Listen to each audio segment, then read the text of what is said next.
حضرت انس رضی الله عنه بل روایت دی د خپل مور مبارکی د رسول الله صلی الله علیه وسلم و خدمت ته پیش کړیو تقریبا د په دې روایت کې راځي چې 10 کاله خدمت وای ما ورسره وکړي وای د رسول الله صلی الله علیه وسلم یوري د رسول الله صلی الله علیه وسلم د صورت د جسم مبارک تعریف و صفت کی ما مصیط دباجا ولا حریرا الین من کف رسول الله صلی الله علیه وسلم ما پټول زندگی باندې 2 قسم ورشم د ذکر کی ورشم به تاسو پیژنئ د یو قسم کپڑا د نر د پر استعمال حرام او د په هندستان او په چین کې ډیره کیږي دا کپڑا الله رب العزت لکه د مچمچیو د مچیو سه الله عسل را باسي دا به چنجان دي د یو قسم چنجان دي د دې چنجانو سه الله رب العزت ورشم پیدا کوي د نارینه و د پر استعمال حرام دی د شوز د پر استعمال جائز دی لکه سر زردار کم نو 2 قسمه د ذکر کړی دي لوی غټ ورشم واړه ورشم بس دا در ټولو اسانه تعبیر دی وای ما په ټوله زندگی باندې ورشم نه دی مسا کړي چې دونه د پاستی دونه د نرمي لکه څنګه چې د رسول الله صلی الله علیه وسلم لاس مبارک الله رب العزت یو حسن جسم او بدن ورسول الله صلی الله علیه وسلم تور کړی وو چې د رسول الله صلی الله علیه وسلم ظاهرا جسم ډیر ښایسته وو د رسول الله صلی الله علیه وسلم د لاس مبارک دا خو د غوښ سړک وو غټ غټ لاسونه اوږدې ګوتې او دا خو له غوښو ډک پاسته لاسونه د رسول الله صلی الله علیه وسلم حتی داسې مثال چې د ورېښم هم دونه پستوالی نه و لکه د رسول الله صلی الله علیه وسلم د لاسو مبارک دا یو دویم ولا شممت رائحة قد اطيب من رائحة رسول الله صلی الله علیه وسلم په ټوله زندگی می داسې خوشبو نه د بوی کړې زما سوژمو ته زما دماغ ته داسې عجیبه او غریبه ښایسته خوشبو ما نه ده محسوس کړې لکه څنګه خوشبو چې به ما ته د رسول الله صلی الله علیه وسلم د بدن مبارک سره کړه دا کرامات او معجزات دا د انبیاو د اولیاو د الله رب العزت دا کرامت دی چې د رسول الله صلی الله علیه وسلم د جسم څخه چې به کومه خوله راوتله د هغې خولې دونه عجیبه او غریبه خوشبو وه چې سیدنا انس رضی الله عنه وایي په ټوله زندگی می په خوشبوګانو کې که عود دی که مشک دی که عنبر دی او یا زموږ او ستاسې د زمانې خوشبوګانې دي داسې عجیبه خوشبو ما نه ده بوی کړې لکه د رسول الله صلی الله علیه وسلم د جسم مبارک چې به کومه خوشبو راولاړېدله بیا دی وای نو دا د رسول الله صلی الله علیه وسلم د صورت متعلق خبرې وي ولقد خدمت رسول الله صلی الله علیه وسلم 10 سنین وما د رسول الله صلی الله علیه وسلم 10 کاله خدمت وکي په 10 کاله خدمت کې خامخا سړی دی چې خدمت کوي نو خو ډېرو سره پاته کېږي خو په 10 کاله خدمت کې یو ورځ داسې نه سوه پیښه چې رسول الله صلی الله علیه وسلم ما ته ویلي وای چې اوف دا کار دی ولې وکړي دا د اوف کلمه یې نه ده راته ویلې او نه ما ته دا ویل دي چې دا کار دی ولې وکړي او نه ما ته دا ویل دي چې دا یو کار ما کړی دی رسول الله صلی الله علیه وسلم راته ویل چې دا کار دی ولې وکړي یو کار ما نه دی کړی رسول الله صلی الله علیه وسلم راته ویل چې ولې دی نه دی کړی او یې نه داسې سوي دي چې رسول الله صلی الله علیه وسلم راته ویل چې دا پلانکی کار مه کوه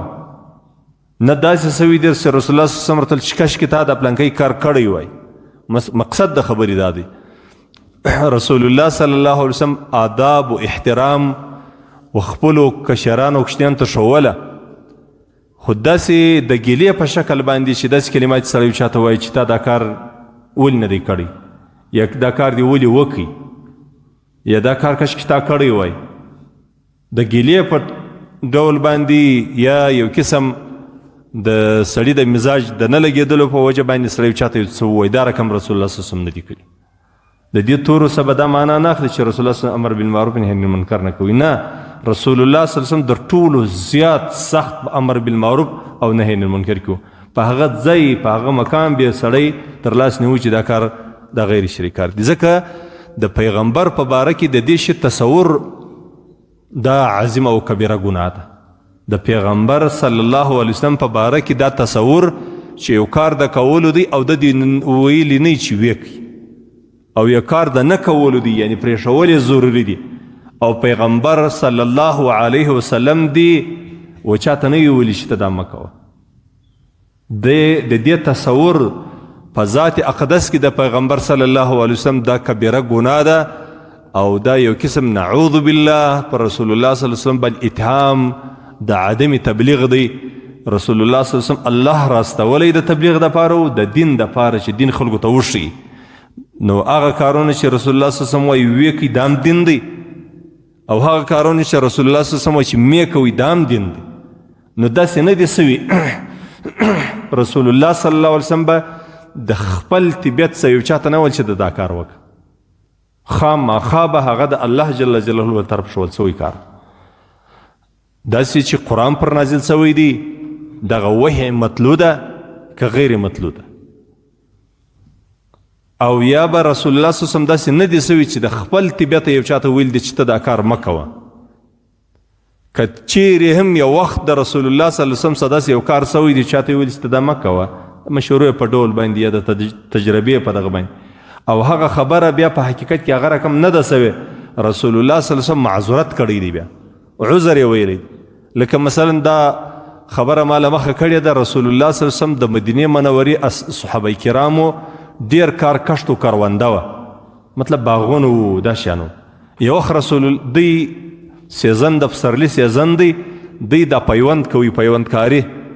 د خورما د درختو مزاج دا رقم دی چې هر کال پیوند غواړي. نو رسول الله صلی الله علیه وسلم ورته ته پرېږدي پر الله توکل وکړي دا به ښې خورما یې وکړي. هغو حاصلات کم سوله، بیا دوی راله رسول الله صلی الله علیه وسلم ته شکایت وکړي، ای د الله رسول موږ خو هغه ستا خبره په غوږ کې وه، د پیوندکاري مې نه وه کړل. رسول الله صلی الله علیه وسلم دا دنیا کارونه په دې خو زما سره نه خلاصېږي، دا ما د الله جل جلاله له طرفه د وحی په ذریعه نه درته ویلي، اسې زما دا دغه و چې نه وکړي ته نو دا به د خورما وکړي که به نه وکړي. رسول الله صلی الله علیه وسلم بیا ورته زم دا رقم یو انسان یم لکه تی دا بعضې د دنیوي کارونه چې په آخرت پورې نه یې تړلي، نو تاسې ته خو دا در معلومېږي چې دا د خامخا چې شي غواړي پیوند غواړي،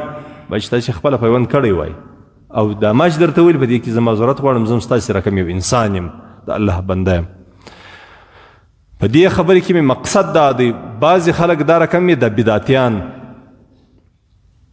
لکه یو د ربیع الاول د 12